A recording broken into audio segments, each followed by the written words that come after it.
आप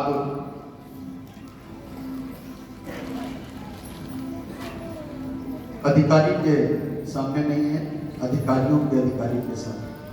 मैं जिसका अधिकार स्वर्ग और पृथ्वी का है, मैं तो वो अधिकारियों का अधिकारी है। उसका अधिकार सब चीजों एक एक चीज के मालूम।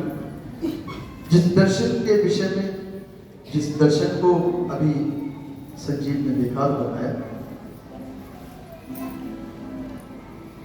मैं आपको बता रहा कि परमेश्वर के वरदान विभिन्न विभिन्न तरीके के। कई मनुष्य भविष्यवाणियां करते हैं, जो परमेश्वर दिखाता है आप उसकी भविष्यवाणी करते हैं, लिखा हुआ सामने जाता है, या स्वर्गदूत सामने तख्ती लेके खड़े होते हैं, या मन के अंदर प्रभु बात करना शुरू करते हैं। ये तरीके हैं परमेश्वर के बात दिखाने के, नबूवत कराने के।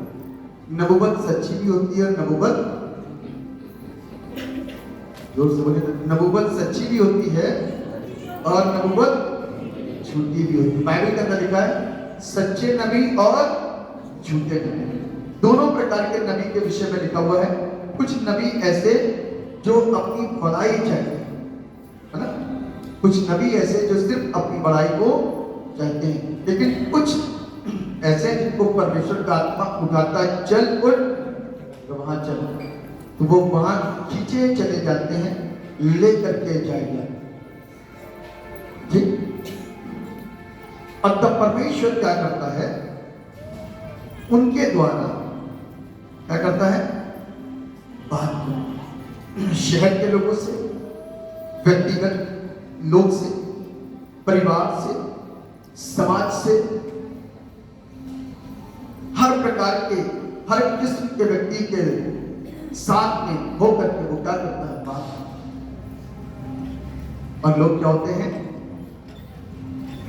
आजाद भविष्यवाणी को सुनते हैं और परमेश्वर को धन्यवाद। एक आपको लगता होगा कि ये भविष्यवाणी है, लेकिन परमेश्वर मुंह के शब्दों को सुनकर के क्या करता है, काम करता है। वो भी एक प्रकार की नबूवत हो जाती है। परमेश्वर उन शब्दों को सुन करके उस पर अपनी सामर्थ को और उस तरीके से काम करता। क्योंकि इससे परमेश्वर अपने जलाल को दिखा रहा है, अपने काम करने के तरीकों को दिखा रहा है। क्योंकि जब परमेश्वर जमीन पर थूकता है, यीशु मसीह थूक को मिट्टी से सानता है, उठाता है, आंख में लगाता है और कहता धो ले, तो आंख बन जाती है।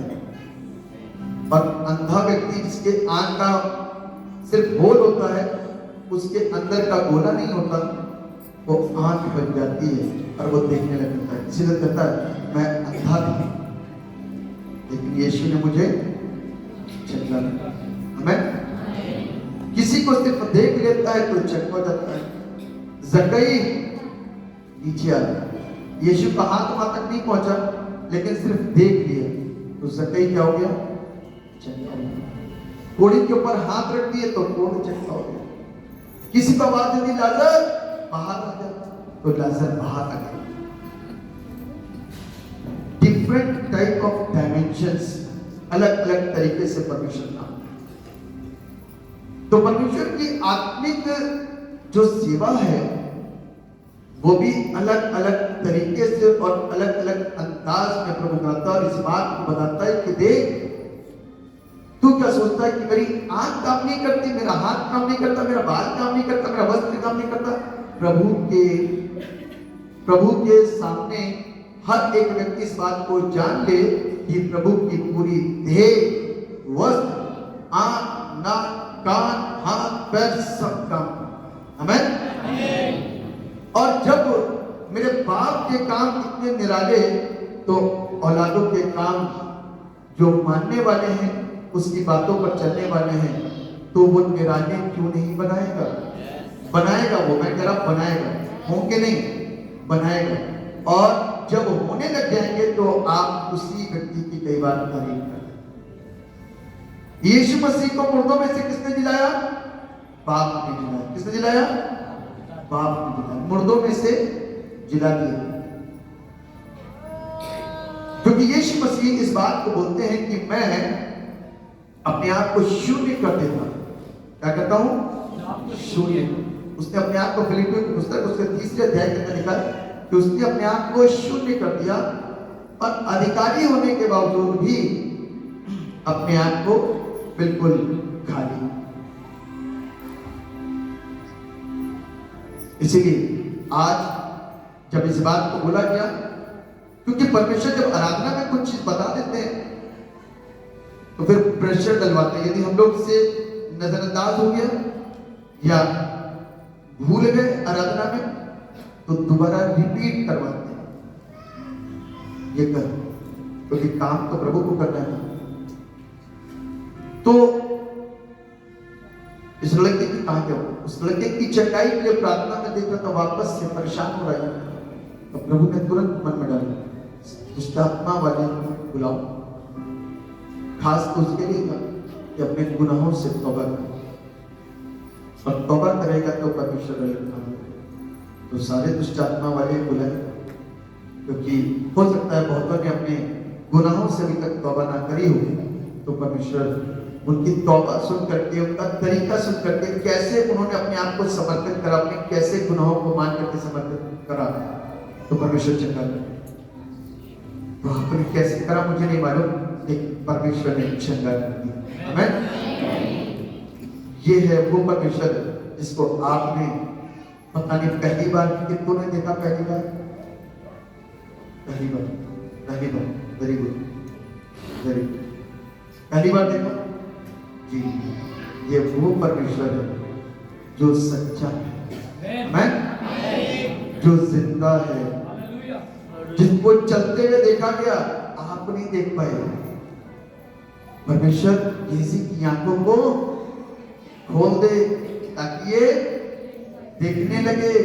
तो क्या हुआ, एक की आंख खोली कि प्रभु की उपस्थिति, उसकी प्रेजेंस जैसे ही आई वैसे ही काम तमाम हो गया। लोग, दुष्ट आत्मा का काम तमाम हो गया। आत्मा में भरे हुए लोग आशीषित हुए, लेकिन दुष्ट आत्मा ग्रस्त लोगों का काम तमाम हो गया। एक झटके के अंदर 15 से 20 मिनट के अंदर कई दुष्ट आत्मा ग्रस्त लोग घर में घंटों लगाते थे चिल्ला चिल्ला करके, लेकिन प्रभु की उपस्थिति, अब आप सोचो प्रभु की उपस्थिति ने सबको किस तरीके से हिला करके रख दिया। और सुखता हालेलुया। हम उस खुदा की इबादत, हम उस खुदा की इबादत करते हैं जो हम पर तरस खाता है, हमारी परिस्थितियों पर तरस खाता है और हमसे प्यार, तो हमारा हमसे प्यार करने वाला। हम उसको आज चंगा होने के बाद में कल ठुकरा भी सकते हैं। 1 साल के बाद फिर हमको याद आएगा कि हम यीशु मसीह के द्वारा चले हुए थे, फिर से बीमारी आ गई, चलो चर्च में चलते हैं, फिर आकर के चलिए, फिर होकर के फिर ठुकरा सकते हैं। लेकिन ऐसा कब तक करोगे? उसने तो आपको कभी नहीं ठुकराया। उसने तो कहा बेटे घर लौट आ, बेटी घर लौट आ।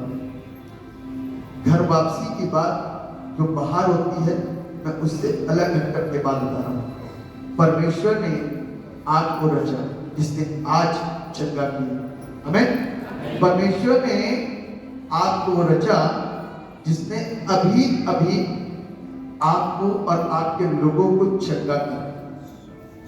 वो परमेश्वर के मार्ग से, क्योंकि उसने हमको रचा है ना, इसीलिए उसने हमको प्यार करा, इसलिए उसने हमको चंगा करा। उसने हमको चंगा करा क्योंकि उसकी दृष्टि मेरे ऊपर आज से नहीं, बहुत समय से, पता नहीं कौन किसके माध्यम से यहां तक पहुंचा नहीं मालूम। किसी को ऑटो वाले ने बताया, तो किसी को ई रिक्शा वाले ने बताया, किसी को ट्रेन में चलते हुए इंसान ने बताया, तो किसी को मुजफ्फरनगर कोई काम में गया तो वहां बता दिया, किसी को मेरठ में बताया, है ना। पता नहीं कौन किसके सहारे से यहाँ पर पहुंचा। धन्यवाद तो उस व्यक्ति का कि पता नहीं आपके लिए वो कितना अच्छा व्यक्ति बन गया कि उसने आपको एक अच्छी जगह बता दी।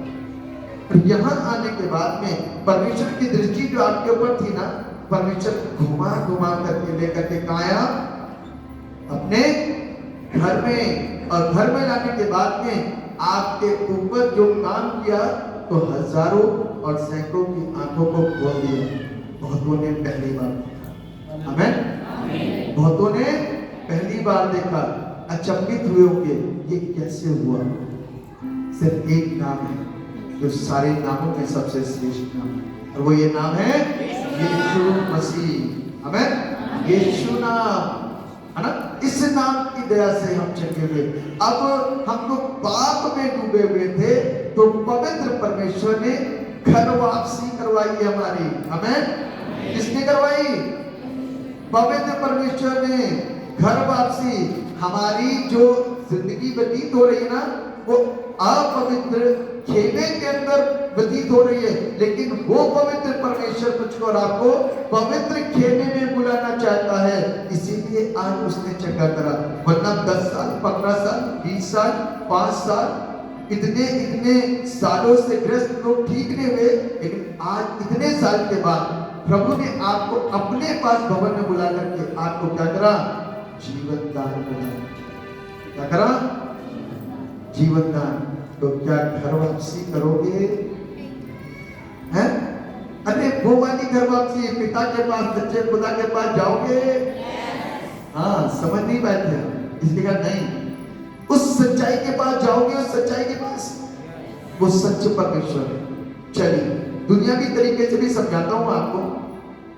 आप धर्म के काम उस सच्चाई के पास जाने के लिए ही करते हो, धार्मिक अनुष्ठान उस सच्चाई के पास जाने के लिए ही करते हो, लेकिन जानते नहीं वो है कौन, नाम तक नहीं मालूम था।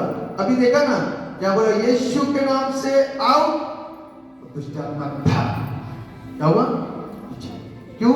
क्योंकि यीशु के नाम से तो दुष्ट आत्मा डरती और कांपती और थर्राती और भागती। आपके 20 साल चले गए, 15 साल चले गए, 10 साल चले गए, आप जाने कहां कहां गए हो, लेकिन आजाद नहीं हुए। अंदर कुछ ना कुछ था, लेकिन आज जैसे छुआ परमेश्वर के रूह ने, वैसे ही आजादी हो गई। और तब आपके जीवन के अंदर एक फैसला हुआ। हम तो जबरदस्ती बहकाए जाते थे और भटकाए जाते थे कि वो ईसाई लोग धर्म परिवर्तन करते। आज आंखें खुल गई। आमीन। यहां धर्म की बात तो करी नहीं, यहां तो खुद बंदे का छुटकारा हो गया। यहां तो धर्म वो है कि रास्ते में पड़ा हुआ कोई व्यक्ति है तो आप उसको नजरअंदाज करके चले जाओ। आज धर्म की बात वो है कि आप उसको उठा के जो सहायता आप दे सकते हो दे दो। धर्म उसको बोलते हैं। हमारे यहाँ पर एक धर्म छिपा हुआ है, मालूम कौन सा? वो वाला धर्म छिपा हुआ है कि हम किस धर्म में पैदा हुए, हम इस धर्म में पैदा हुए। फर्ज करो कि आप किसी धर्म में पैदा हुए और आपकी माँ ने और बाप ने फैसला किया लड़की 4 हो गई है, ये 5वीं पैदा हो गई है, अब इसको रखेंगे नहीं, इसको कूड़े में डाल। वो कूड़े से किसी ने उठा करके ईसाई धर्म में ले आया, तो अब उसका धर्म उसी दिन से क्या हो गया? अब आप जाकर के पुलिस को इतला करोगे, साहब जी ये किसी की बेटी कूड़े में पड़ी हुई है, हम इसको अपनाना चाहते हैं, अपना ले क्या? तब तो कोई नहीं कहेगा नहीं तो उस धर्म जांच ही नहीं पाएगा कौन सा धर्म का है। जांच पाएगा कोई नहीं जांच पाएगा भाई। इसीलिए धर्म के आडंबर से बाहर आकर के ना सच्चाई को जानो। धर्म के आडंबर से बाहर आकर के सच्चाई को जानो, तब सत्य क्या करेगा? आपको आजाद करेगा। भैया पैर नीचे करके बैठो, ये खुदा का घर है।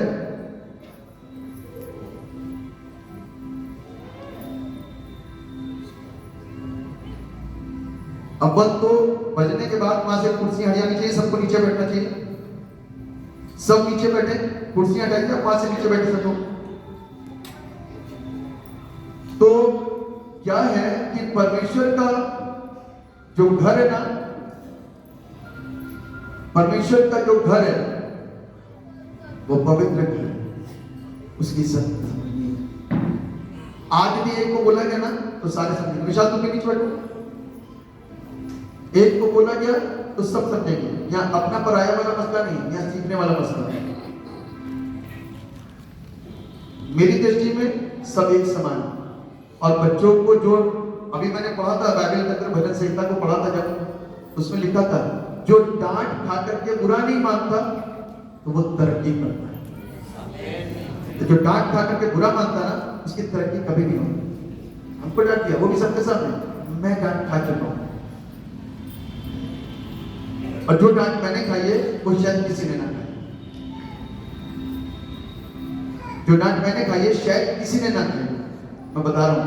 और ऐसी डांट कि सब लोग देख रहे हैं, सब लोग सुन रहे हैं, एक मजाक बन रहा था, लेकिन हाँ मैंने उसको सीरियसली एक्सेप्ट कर लिया, मान लिया, खत्म।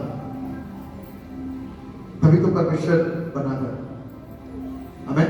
तो जिस चीज को मैं बताना मान रहा हूं वो यही है कि परमेश्वर ने आज हमारे और आपके जीवन के अंदर काम करा। हम कई हजारों साल से, कई सैकड़ों साल से, कई सालों से परेशान थे, लेकिन पिछले हफ्ते मैं देखा कि कुछ लोग किसी के प्रार्थना कराने के लिए आए, किसी के लिए आए करने के लिए, पता लगा उनके अंदर शादी से पहले से दुष्ट आत्मा है। पता ही नहीं था, लेकिन यहाँ आने के बाद पता चला हजार। तो जिस खुदा के पास आज आए हो ना वो जिंदा है, नहीं है। आपको ऐसा लगता है कि हम अपनी पढ़ाई कर रहे हैं, कोई दिक्कत नहीं, मैं तो अपनी पढ़ाई करूंगा क्योंकि मेरा टेस्ट है, मुझे पता है वो सच्चा है। आप परख लें, आपको जब मौका मिले ना परख करके चेक कर लें, क्योंकि हम लोग किसी के ऊपर थोपते नहीं। प्रभु ने हमारे ऊपर कोई चीज थोपी, थोपता तो जबरदस्ती एक धर्म देता था, लो इसी में रहोगे। उसने मुझको आपको विवेक दिया, क्या दिया? विवेक। ध्यान से समझ के अपनी जिंदगी के फैसले लो, ध्यान से समझ करके अपनी जिंदगी के फैसले लो। फैसला आपके हाथ में कि आपको क्या स्वीकार करना है और कहां चलना है, कौन सा मार्ग अच्छा है, धर्म पे बचे, कौन सा मार्ग अच्छा जो हमें वहां तक पहुंचाए, कौन सा नाम है जो हमको वहां तक पहुंचाएगा। तो ढूंढते ढूंढते फिर एक दिन गए, हमें ढूंढते ढूंढते कई साल बर्बाद करने के बाद में फिर यहीं आ जाओगे। अरे नाम, उसके पास नाम का पता है, वो कहेगा उधर से पता चला नाम, उसको नाम पता है, उसको नाम पता है, ये दरवाजे से अंदर आ जाओगे, नाम पता नहीं के पास, तब फिर ये बता जाएगा यीशु नाम, आमीन, यीशु नाम। इसलिए सत्य को जानोगे तो सत्य तुमको आसान करेगा। मेरे साथ निकाल लीजिए मत्ती रचित सुसमाचार उसका 21 अध्याय और उसके 23 पद से कोई एक दिन पढ़े, बहुत आराम से। हाँ तो प्रधान याजकों हाँ और लोगों के पुरानियों ने हाँ उसके पास आकर पूछा, हाँ तू ये काम तू किसके अधिकार से करता है? ये काम किसके अधिकार से करता है? अब काम कौन से? चंगाई, छुटकारा। यीशु मसीह का काम क्या मालूम है? पूरे दिन भर एक ही काम में रहता है, पूरे दिन भर।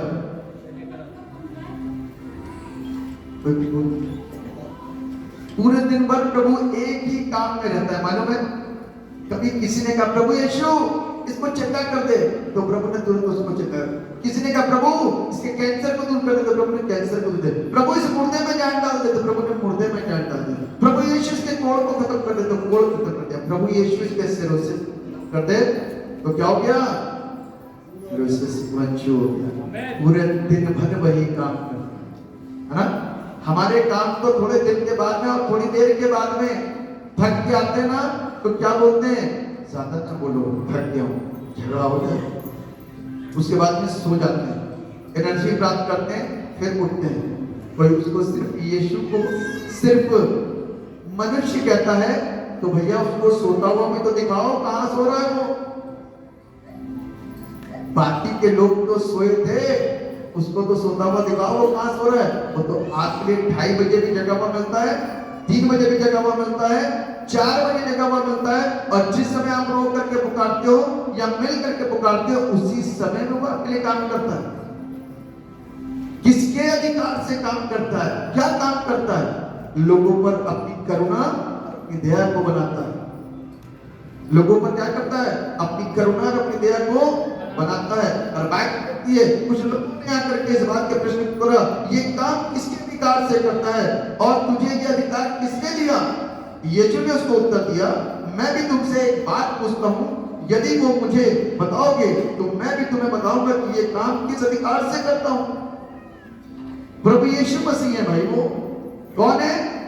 परमेश्वर है। आपकी सोच को उन्होंने यहां पर डाला है, तो वो आप क्या सोच रहे हो, कितनी दूर तक जा रहे हो, वो सब जानता है। आमीन। जो सोच आपकी ना, उस सोच को आपको वो सब जानता है कि आप आगे कौन सा वाली चाल चलने वाले। इसीलिए उन लोगों ने जब प्रश्न करा ये काम तो किसकी सहायता से करता है, देखेंगे क्या जवाब देंगे। यदि वो कहेगा परमेश्वर की ओर से, तो लोग कहेंगे ये देखो परमेश्वर का मजाक उड़ाता है, ये अपने आप को परमेश्वर का बेटा कहता है, ये अपने आप को बताता है कि परमेश्वर की सहायता से, उसकी सामर्थ्य से करता हूं। और यदि कहेंगे किसी और तरह से या अपनी शक्ति से, तो कहेगा अपनी शक्ति से तो कोई काम कर ही नहीं सकता। तो हर तरीके से लोग क्या करते हैं? यीशु मसीह को फंसा देते हैं। क्या करते हैं? तो यीशु मसीह ने एक प्रश्न करा, एक बात बताओ, मैं भी तुमसे एक प्रश्न करता हूं, यदि इसका जवाब तुम दे दोगे तो मैं भी तुम्हें जवाब दे दूंगा, यदि तुमने जवाब नहीं दिया तो मैं भी जवाब नहीं दूंगा। और यीशु मसीह ने एक प्रश्न करा, यूहन्ना का बपतिस्मा कहां से था, स्वर्ग की ओर से या मनुष्यों की ओर से? तब वे आपस में विवाद करने लगे। यदि हम कहें स्वर्ग की ओर से, तो वो हमसे कहेगा फिर तुमने उसका विश्वास क्यों नहीं किया? और यदि हम कहें मनुष्यों की ओर से, तो भीड़ का डर था, क्योंकि वे सब यूहन्ना को नबी मानते थे, भविष्यवक्ता मानते थे। दोनों ने जो विवाद यहां पर होने आपस में प्रश्न, उन लोगों ने क्या करा? आपस में बात करने के बाद में फैसला लिया। क्या फैसला किया? मालूम है? मना करने। छोड़ो जी, हम बताते नहीं, हमको फंसा देगा वो, हमको क्या करेगा? फंसा देगा, हम बताते ही नहीं। तो क्या हुआ? अतः उन्होंने यीशु को उत्तर दिया, हम नहीं जानते।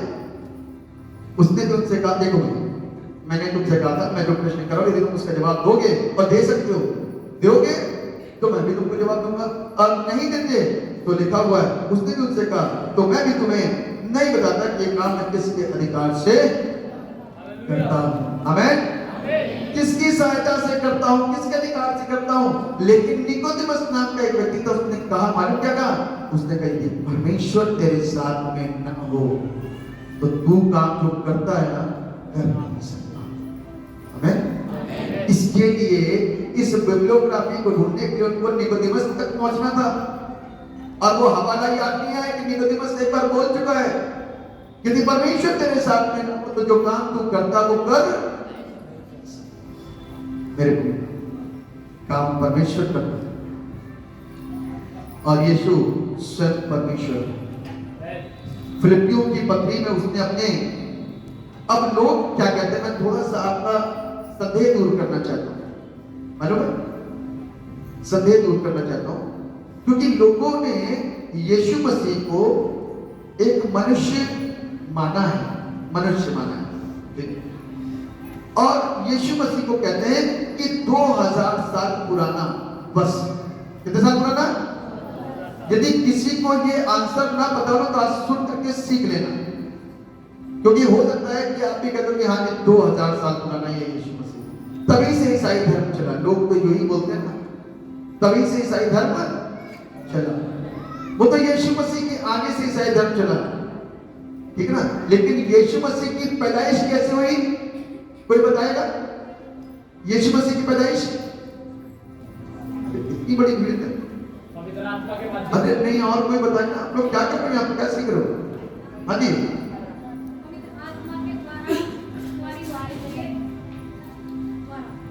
पवित्र आत्मा की सामर्थ्य मरियम के गर्भ में जैसे ही ठहरी, अर्थात परमेश्वर पवित्र आत्मा के रूप में उसके गर्भ में क्या हुआ? आया, उसका गर्भ धारण हुआ। आमीन। और जहां पवित्र आत्मा आ गया, मेरे साथ बाइबल खोल लीजिए, मेरे साथ बाइबल खोलिए,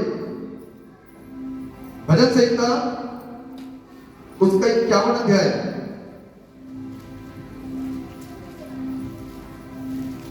बोलिए, पढ़िए बहुत आराम से और तेज आवाज में। चलिए मैं ही पढ़ता हूं।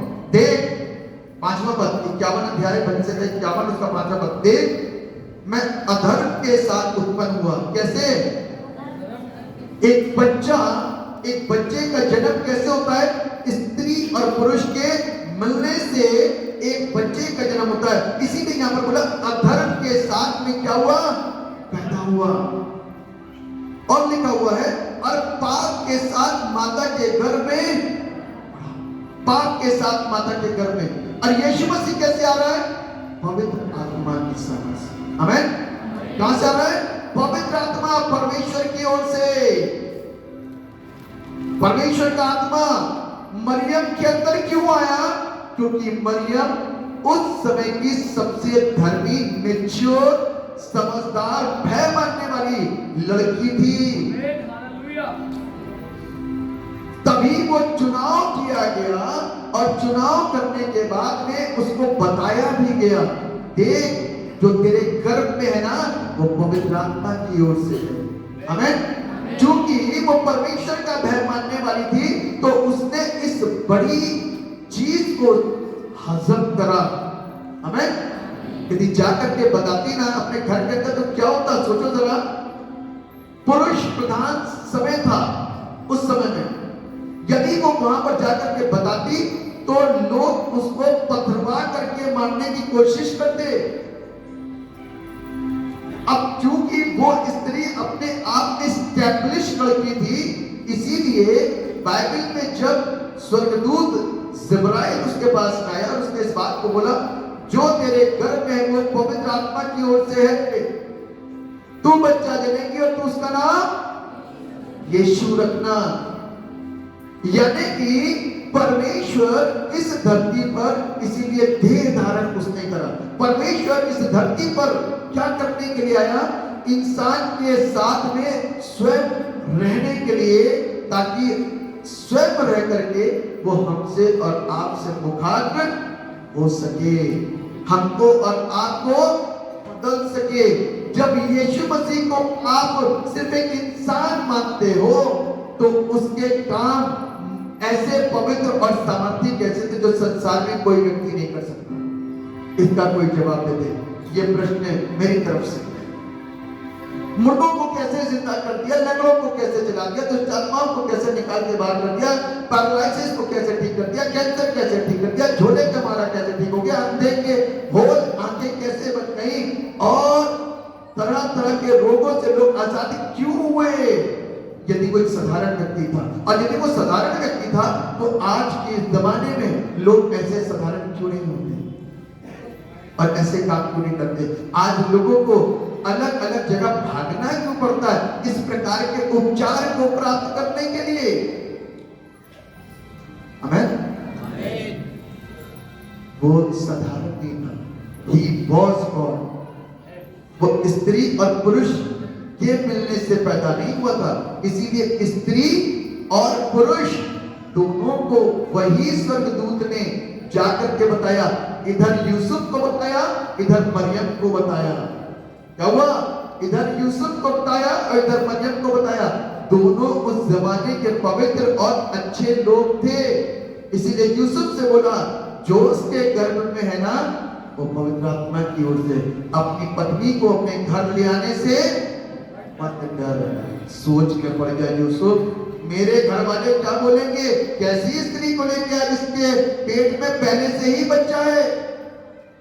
क्योंकि वो भी आत्मा में इतना स्ट्रॉन्ग था कि वो इस बात को हजम कर सका। उसको मालूम है कि मुझे कैसे फेस करना है, परमेश्वर ही जाने, क्योंकि ये परमेश्वर का काम है। आमीन। और दोनों आ रहे हैं और एक समय आ गया बच्चा जनने का, और मरियम ने बच्चे को जना। जब बच्चे को जना तो आप इस बात को देखो कि उसका जन्म एक अद्भुत जन्म हुआ। आमीन। उसका जन्म एक अद्भुत जन्म हुआ और बाइबल इस बात को बताती है कि पूर्व दिशा से ज्योतिषी चले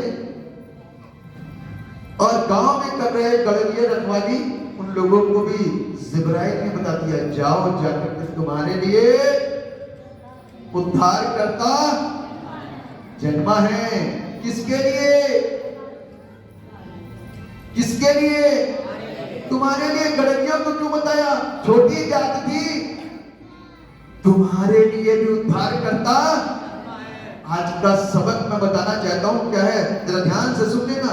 आज का सबक, जिन्हें समाज में तुच्छ समझा जाता है, जिन्हें समाज में तुच्छ समझा जाता है, छोटी जात, मीडियम, फिर बड़ी, सबसे बड़ी, एक कैटेगरीज है ना। बाइबल कहती है आज तुम्हारे लिए उद्धार करता जन्मा है। और जब इस बात को बयान कर रहा है स्वर्गदूत कि ये बड़े आनंद का सुसमाचार है, जाओ जाकर के सबको बताओ, पहले देख लो कि पैदा हुआ कि नहीं हुआ।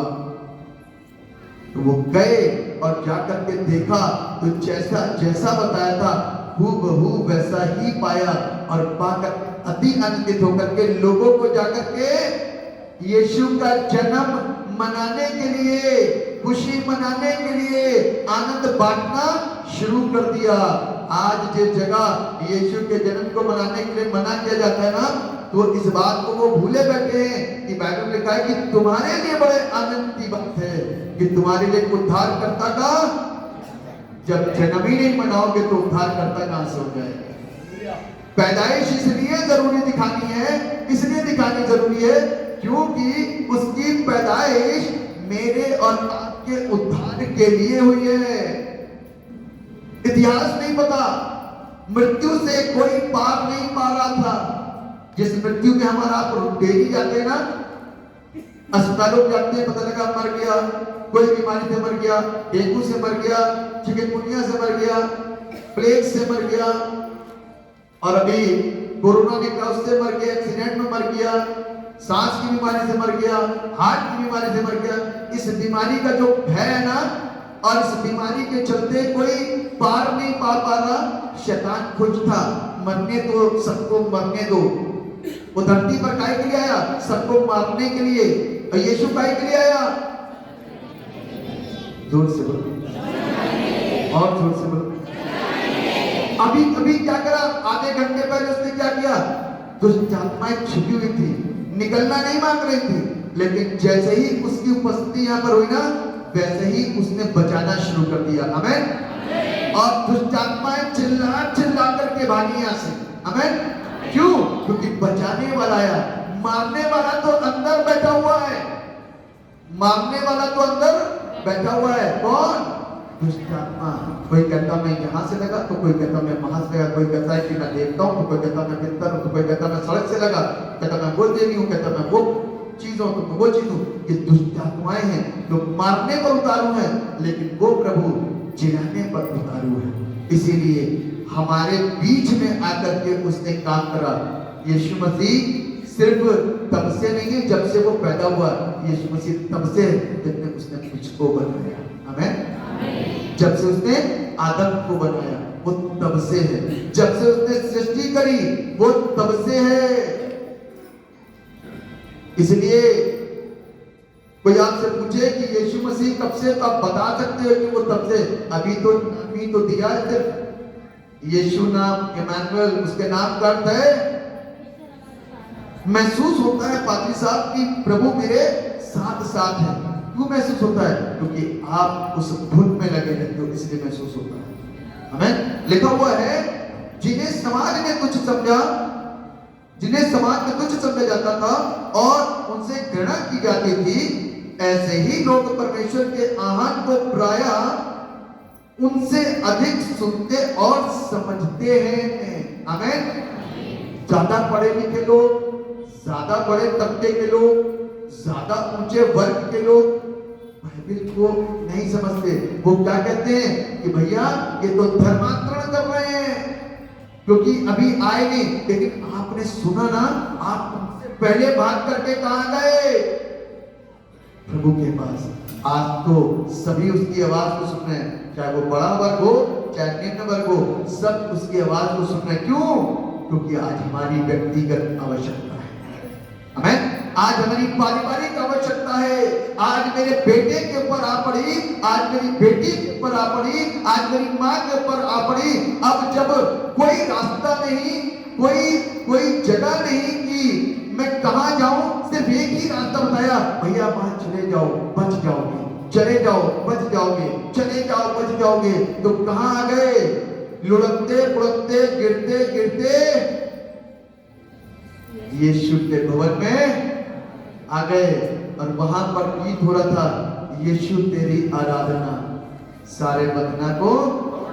और क्या हुआ? सेम डे बंधन टूट गए। सेम डे पवित्र आत्मा की सामर्थ्य ने आपको तुरंत छुआ और आपके बंधन टूट गए। सेम डे पवित्र आत्मा ने आपके अंदर आकर के काम करना शुरू करा, बंधन टूट गए। सेम डे कल और आज वाला मसला नहीं, सेम डे परमेश्वर ने काम किया। हालेलुया।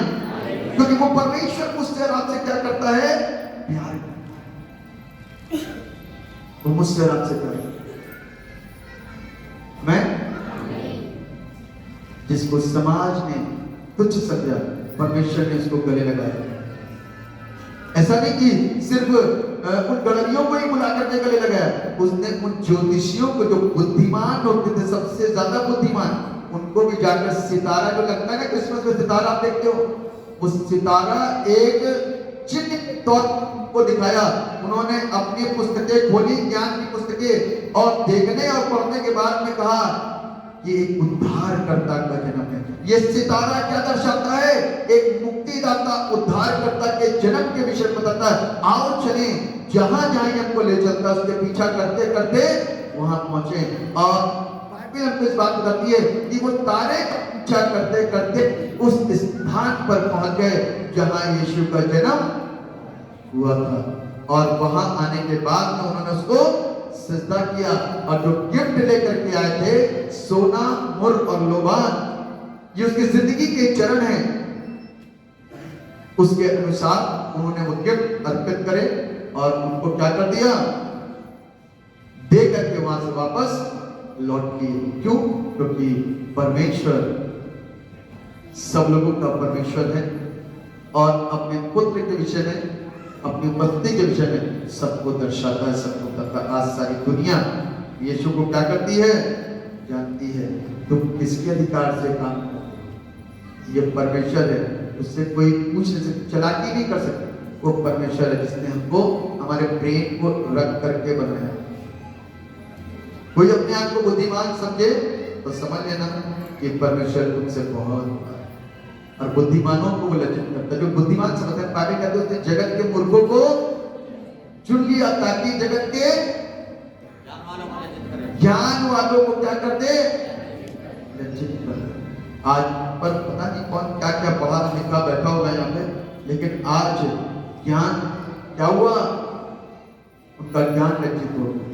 साइंस ने तो बताया था कि बीमारी है, लेकिन यीशु के नाम से ये अद्भुत था। साइंस तो बता रहा है भैया इसको रेस्ट की जरूरत है, इसको नींद की जरूरत है, इसको इंजेक्शन ठोको और इसका ट्रीटमेंट चलता रहेगा, ये दिमागी समस्या है। लेकिन यहाँ निकवाल में in the name of Jesus,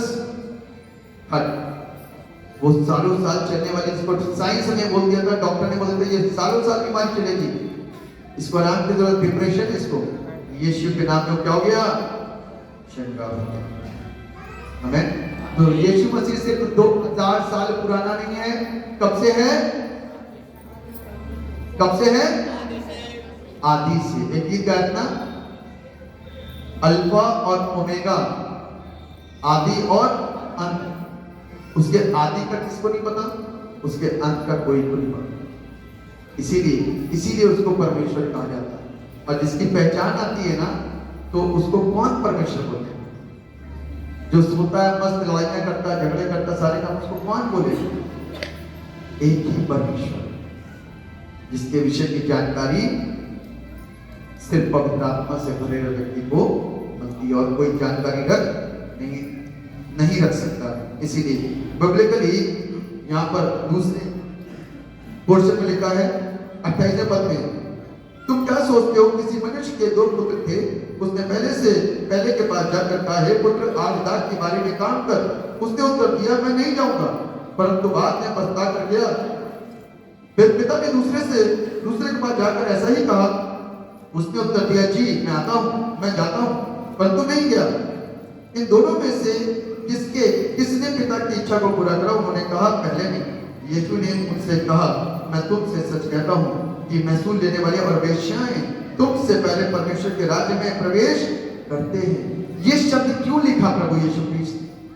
इस बात को क्यों बोला कि तुमसे पहले महसूल लेने वाले और वेश्याएं परमेश्वर के राज्य में पहुंचेंगे? ये मेरे शब्द नहीं है, ये मेरी सोच नहीं है, ये मैंने नहीं लिखा। ये उन पापियों के विषय में यीशु मसीह ने लिखा कि तुमसे पहले, ये तुमसे पहले कौन? ये कौन है तुमसे पहले? बाइबल कहती है पुत्र। बाइबल कहती है उसकी कौम, ये पुत्र है, उसकी कौम है, जिन लोगों ने क्या करा? नजरअंदाज करा, मैं नहीं जाऊंगा। एक ने मुंह से बोल करके मना कर दिया, मैं नहीं जाऊंगा, और एक ने नहीं किया तो मना कर दिया, गया ही नहीं। वो वैल्यू नहीं है परमेश्वर की। इसलिए बाइबल कहती है महसूल लेने वाले और वेश्याएं तुमसे पहले होंगे। मैं ये नहीं कहता कि उनके काम बहुत अच्छे हैं इसलिए वो अंदर जा रहे हैं, मैं इसलिए कह रहा हूं क्योंकि उन्होंने परमेश्वर के वचन को सुन करके तौबा कर लिया। आमीन। तुमने परमेश्वर के वचन को सुन करके तौबा नहीं किया, इसलिए तुमसे पहले वो पहुंचेंगे। आगे क्या लिखा हुआ है? पर महसूल लेने वालों और वेश्याओं ने उसका विश्वास किया। इसने महसूल लेने वालों और वेश्याओं ने उसका विश्वास किया, पर तुमने ये देखकर बाद में भी ना पछताए। ये भी देख लिया कि देख इनके जीवन के अंदर कितना काम हो गया, ये कैसे बदल गए, परमेश्वर की आशीष के जीवन के अंदर, ये देखने के बावजूद भी तुम नहीं पछताए। लिखा है कि उसका विश्वास कर लेते, नहीं पछताए और विश्वास भी नहीं किया। ये दुख और अफसोस की बात है कि स्वयं प्रभु यीशु मसीह इस बात को बोल रहे हैं कि तुमसे पहले महसूल लेने वाले और वेश्याएं परमेश्वर के राज्य में प्रवेश करेंगे, अपने कर्मों से नहीं लेकिन पछताने के द्वारा और विश्वास करने के द्वारा, पछताने के द्वारा और विश्वास करने के द्वारा। आज यदि यीशु को अपनाओगे ना तो सारे रिश्तों को सुधार लोगे। मालूम क्या हुआ था? पुराने नियम का एक हिस्सा पढ़ा, आपने कौन सा पढ़ा, किसी को याद है? पुराने नियम का रूत, उसका पहला अध्याय, उसके 6 पद से लेकर के 19 पद तक पढ़ा था। किसी को याद है क्या था वो?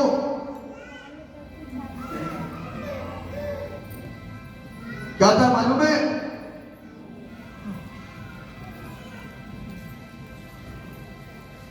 चलिए मैं बताता हूं। नौमी, शॉर्ट करो, नौमी के 2 पुत्र थे, तीनों मर गया। आप सोचो, उसने कहा मुझे मारा पड़ूंगा, मेरा पति भी मर गया, मेरे दोनों लड़के भी मर गए, अब मेरी दोनों बहुएं रह गई हैं। बहुओं से उसने कहा कि तुम लोग अपने अपने कुटुंब में अपने अपने घर वापस जाकर के घर बसा दो, नहीं हमें जाएंगे। उसके बाद में फिर दोबारा बोला कि तुम चले जाओ, मेरे पास औलाद नहीं है, पति नहीं है, कैसे मैं बच्चे पैदा करके तुम्हारे लिए रखूंगी, अब पॉसिबल नहीं है, अपने घर लौट जाओ। तो ओरपा उसमें से वापस चली गई, लेकिन कौन नहीं गया? रूत नहीं गई, क्योंकि वो परमेश्वर का भय मानती थी, परमेश्वर की बातों को सुनती थी, परमेश्वर की आवाज को सुनती थी। तब रूत ने बड़ा अच्छा बोला। यहां पर मैं चाहूंगा कि आप लोग उसको पढ़ें, लिखा हुआ है 16वें पद को पढ़िए, 15वें पद से पढ़िए। चलिए मैं पढ़ता हूं जोर से।